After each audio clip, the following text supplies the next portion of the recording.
les pongo ya como parte final algunas reflexiones de esta plática, que son identificar siempre el perfil de paciente que tenemos ante nosotros. Está empezando su enfermedad, tiene ya 10 años, tiene 5 años, en fin, es muy viejo, es joven, tuvo ya un infarto, no tiene complicaciones. Todos son factores que nos deben hacer pensar cuáles van a ser nuestras metas.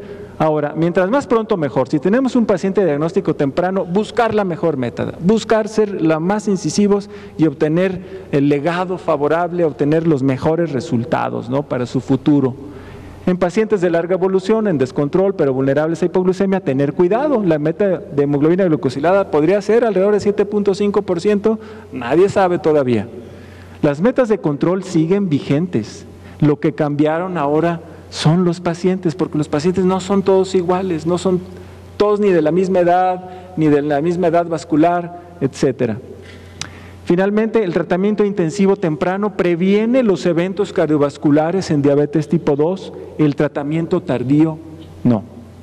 Y con esto, pues yo les agradezco mucho su atención.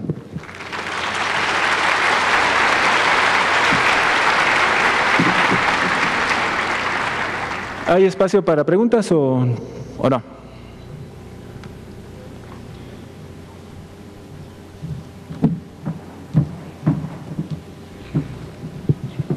Bueno, pues tenemos tiempo para preguntas. Si quiere pasar. En sí, no sé, ¿alguien alguna pregunta? ¿Están los estudiantes con los micrófonos?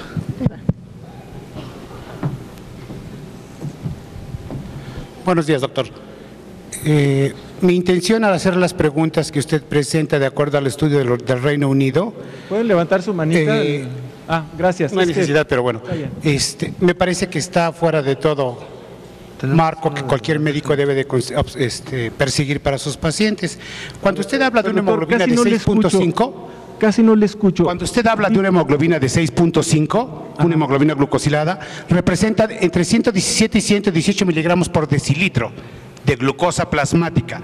Lo que quiere decir que aún así usted está provocando en su paciente, con ese tratamiento, lesiones de microvasculatura. Eso no es tratamiento. Lo importante en la diabetes no es mantener lo que usted acaba de decir. El Reino Unido en sus estudios tiene muchos sesgos y entre estos, por ejemplo, lo que puso del calcio, metieron todos en un saco. No dicen cuántos años, si eran de reciente inicio, si tenían 10 años, 5 años, 3 años, no dicen nada de eso. Eso es un estudio sucio, con muchos sesgos. Y me parece que no es adecuado presentarlo. ¿Por qué? Por el sesgo. Ok. Le agradezco mucho su pregunta y me parece muy interesante que lo pongan así.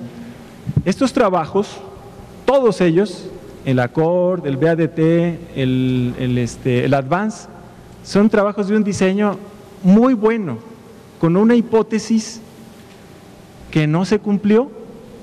Es decir, ahí les va, para el ACORD se decía, cuando se empezó el protocolo, cuando se hizo el diseño, se decía, ¿cómo vamos a hacer dos grupos? Uno intensivo y uno convencional.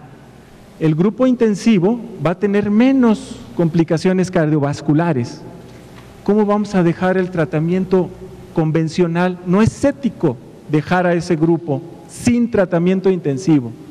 Esas eran las discusiones que había en el momento del diseño. ¿Qué resultó? Resultó lo contrario. Y en medicina, en lo que es el ser humano, no hay ciencias exactas. Las hipótesis se comprueban o se rechazan. Y una que pensábamos que se iba a comprobar sin mucho problema, se rechazó. El control metabólico intensivo con calcio coronario o sin calcio coronario, porque hablarlo del calcio coronario es un subgrupo. Y ahí la hipótesis ya no cumple la potencia de decir si es cierto o no. Es una observación. El calcio coronario es una observación en este subestudio que es el BADT-RACE. Pero la conclusión global, ahorita nadie la pone en duda de que se alcanzó y que no se consiguió el objetivo que se creía que iba a ocurrir. Todos creíamos que iba a ocurrir eso y no se da. Lo que sí se da es, como se vio en el UCAPDS, que es otro estudio de un diseño impecable, es intervenir temprano.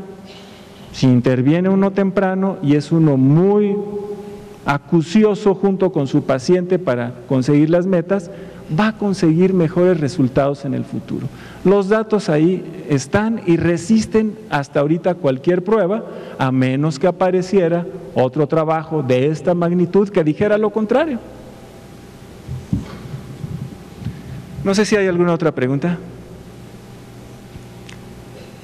Y si no... sí, doctora.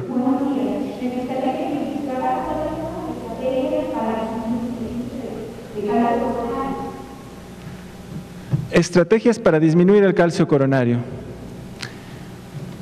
Probadas o documentadas para un trabajo de tomografía computada, no las hay.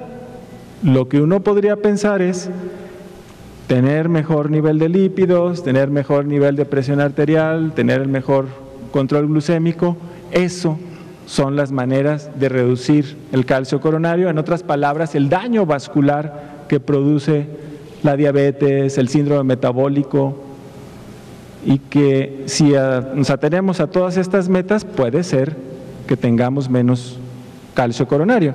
Yo creo que habrá trabajos que ya se estén haciendo para comprobar estas hipótesis, ¿no? ¿Cómo o con qué estrategia probada puede disminuirse el índice de calcio coronario? Bueno, pues si no hay otra pregunta, ¿no? Muchas gracias a todos.